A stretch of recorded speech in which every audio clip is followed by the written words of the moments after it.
Hi guys, it's Luetin here, and back for another episode of On the Level with myself and Levelcap. And today we're going to be talking about DICE's involvement with the Star Wars franchise, and also about mobile gaming, the new sort of Frostbite GO engine, looking at some of the titles that are being put across there. But first off, with the whole Star Wars thing that's been happening this week, are you excited about this, Levelcap? Are you feeling the Star Wars vibe? Do you think they're going to be pushing forward some of these series like Battlefront that people are very excited about? There's a few other studios involved, but DICE obviously is the main exciting one. Oh, dude, I am so pumped for Star Wars and DICE. Like, my two favorite things combined into one. You know, Yeah. I feel like it's an old MTV commercial or something. It's just. I mean, I'm a huge Star Wars fan. I'm not going to deny that. But having DICE with just their experience with first-person shooters, getting behind a title of this magnitude, I think we're looking at something that could potentially be like one of the biggest games of all time. You know, people have been saying for ages, and I have been saying for ages, with Battlefield, you know, what else is going to beat it? There is nothing around that has really been suggested that I've seen where I thought, wow, that's going to be like the next big thing, until now. And now I feel like, wow, Star Wars and DICE, it's pretty much the only thing that I could think of that would take it down anyway, you know? Yeah, absolutely. And I think it's honestly, like, people have their opinions about LucasArts dissolving, but honestly, all their video games always had this kind of really rough around the edges feel to them. Yeah.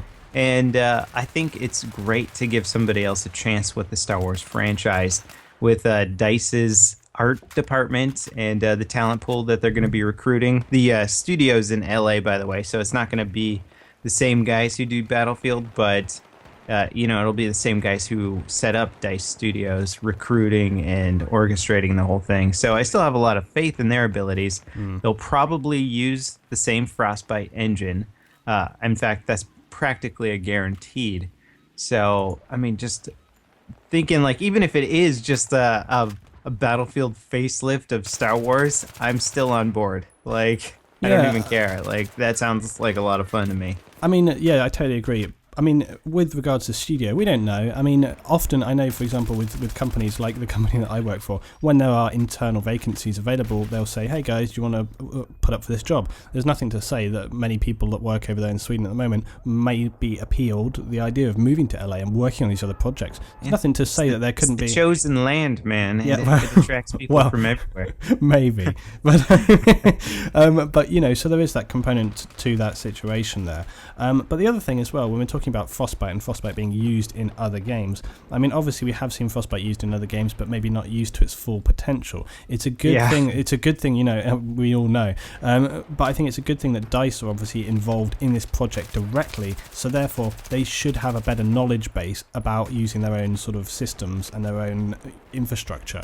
So when they come to making this game, and also I've seen a lot of talk recently, a lot of people posing the questions of, are FPS games really valid nowadays if they don't have destructible environments? Because I think that was something else that, well, I mean, for example, with Medal of Honor, I remember you commenting, but I have said as well in general about this thing of, when your environments now, when you've been playing Battlefield, you go to another game that doesn't have that sort of environment in place, and all of a sudden everything feels very dead and static. Yeah. So I think that will help it a lot. On that same note, so the studio's already opened its doors, and some of the Medal of Honor employees have been hired on. No. No.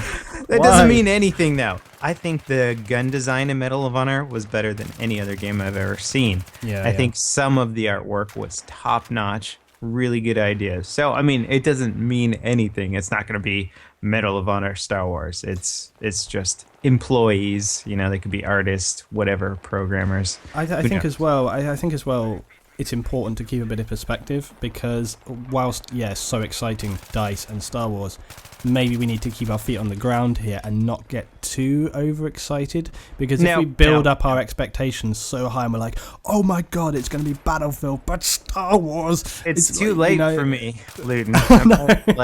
I'm already looking for posters, you know. I'm just I don't know what gives it away of the countless sort of Star Wars Lego models you have all over the house. It's just like a hint in the direction, isn't it, you know? So yeah. Although I'm an old school Star Wars fan, though. None of that new stuff. If this is like episode 1. Well, actually, if it's just a war game, it doesn't really matter that much. But Yeah. I don't want no like Padme bullshit going on in this game.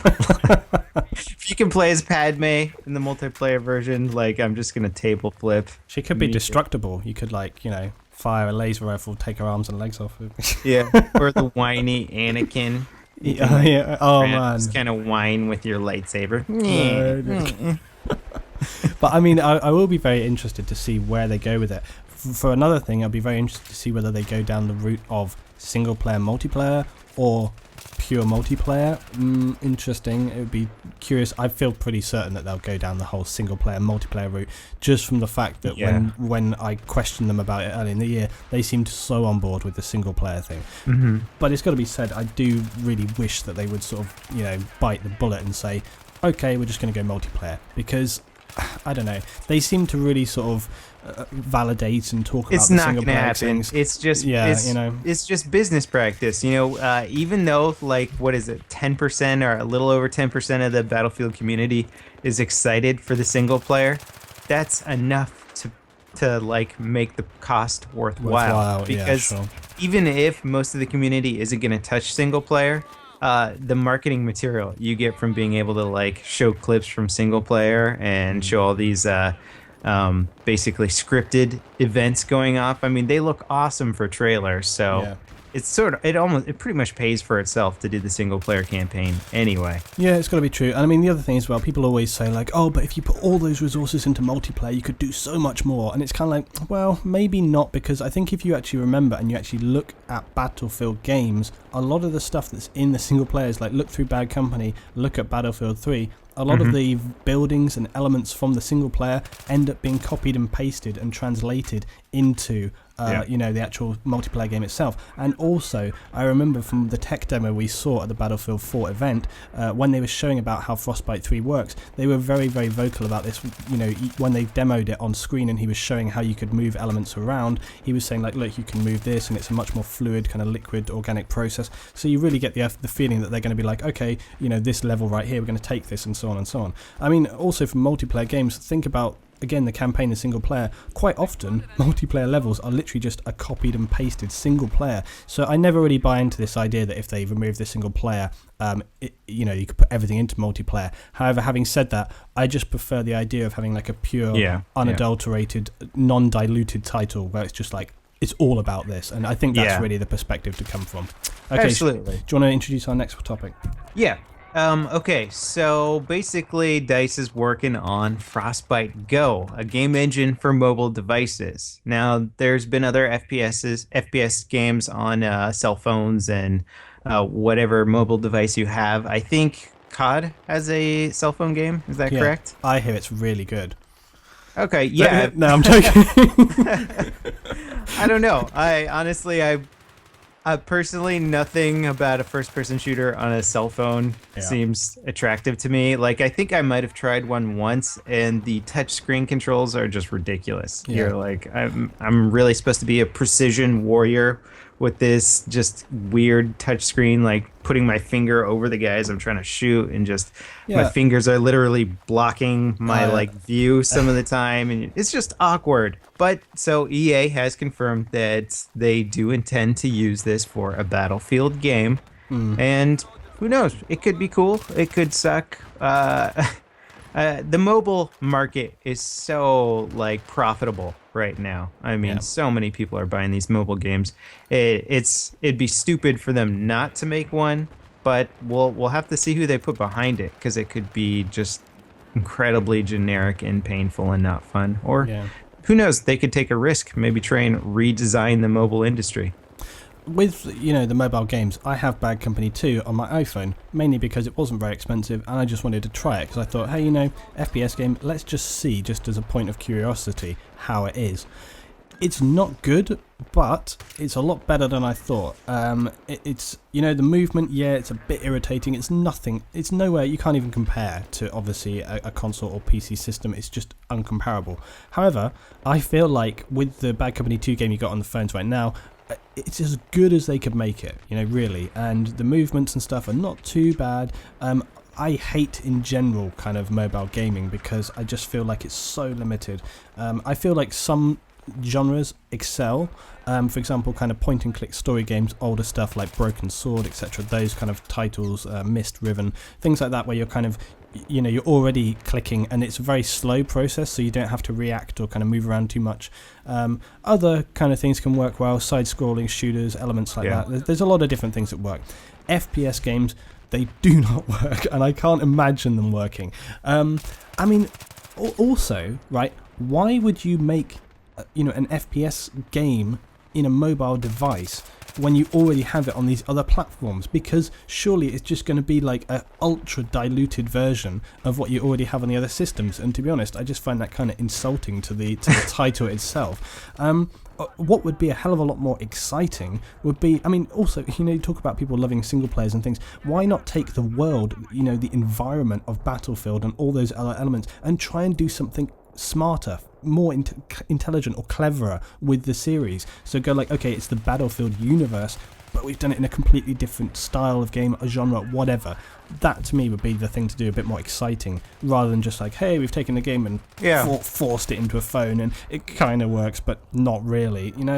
That's really where I come from. In EA's defense and DICE's defense, they haven't confirmed that it's going to be a first-person shooter Battlefield game. What if they did like a little RTS Battlefield game? Yeah, that could actually be very interesting. And yes. RTSs can actually work on mobile devices. I've played a few of them, and if they're set up properly, they could be quite entertaining.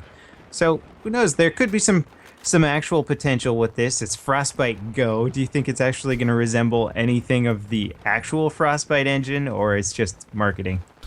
Marketing. I mean, they're so limited in the device. I mean, how could it possibly be anything related? I mean, I don't know. Maybe you'll have to hit a barrel and it'll blow up. I don't know. But I can't imagine that I can't imagine you're going to have like dense particles and like, it's just not going to happen. Destructible environments and collapsible super buildings. advanced physics, particle physics, all that stuff. Yeah. Although there's other games with collapsible buildings, Angry Birds. They've already. I'm surprised EA hasn't tried to get Battlefield worked into there. They already have Star Wars Angry Birds. We just come up with a new one. That's the next one. That's the next Angry Birds. Battlefield Angry Birds. That'd be good. It's going to happen. You can imagine it. You can see it. Oh, God. Yeah. Or they could do like a rendition of Worms with little Battlefield soldiers. Oh, my God. Do that. Christ, do that. Oh my God, I want that. I think, Worms Battlefield Edition. If they took almost a comical or a slightly cartoony approach like they did with Battlefield Heroes, if they sort of implemented that mentality to the mobile gaming, I think they might find a more successful title rather than trying to go all hardcore, single player, like big explosions and stuff. I think people are going to end up just kind of laughing at it, maybe. Yeah, exactly. I think they need to kind of be realistic and sort of, step back and go, hang on, what are we really trying to do here? If they want to make any kind of successful game on mobile, it has to be simple, it has to work really sort of fluidly and well, and it has to have some kind of addictive element, a kind of repetitive thing that makes people kind of want to do it more and more and more and more and more. A single player campaign, if they were going to do that, it would have to be a completely different style. I just don't think it works in FPS. But again, I'm just not very fan of FPS on phones in general, so I think that's all I've really got with it, is that they need to work at doing something in a different style, different genre, really, to make it work. But I'll be very interested to see what they do with it. I do have a feeling they will just do another FPS title, but we'll see. So, yeah. Yeah, I'm pretty excited for that. Well, not so much for the Go, but I'm pretty excited for the Star Wars aspect of things. We'd love to hear what you guys think about this whole DICE studio in California, Los Angeles, setting up and getting started to work on a Star Wars game. I'm pumped. I think Luetin's pretty excited about it too. We'd love to hear what you guys think about it. We'll see you next time. This is Levelcap and Luetin signing off.